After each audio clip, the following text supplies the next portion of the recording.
In this section, in this tutorial, we're gonna learn why we should use RAW format.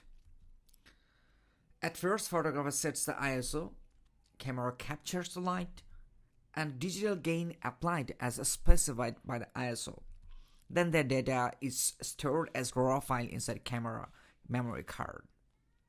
Then camera applies the white balance and sharpening and color saturation, and camera reduces depth of image from 12-bit to 8-bit, and that data is saved in camera body as TIFF. And finally, the compressing algorithm of JPEG is applied, and this algorithm discards nearly 20% of image data, and that data is stored as JPEG file.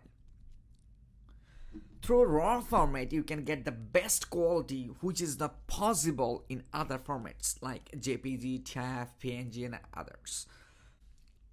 Why you get better data, better result in RAW format other than PNG, TIFF, and other formats? Because RAW formats stores all the data from the sensor, from the camera body sensor.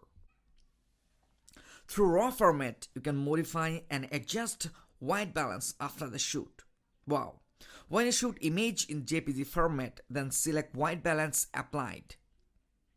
So you can't modify or adjust white balance after the shoot in JPG format.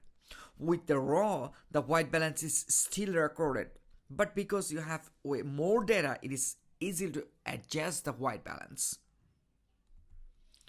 And RAW format records better level of brightness. For example, JPG records nearly 256 levels of brightness, but RAW records far better than JPG format. For example, RAW records between 4,000 to 16,000 levels. And another reason behind RAW format is RAW format has the options to get better prints.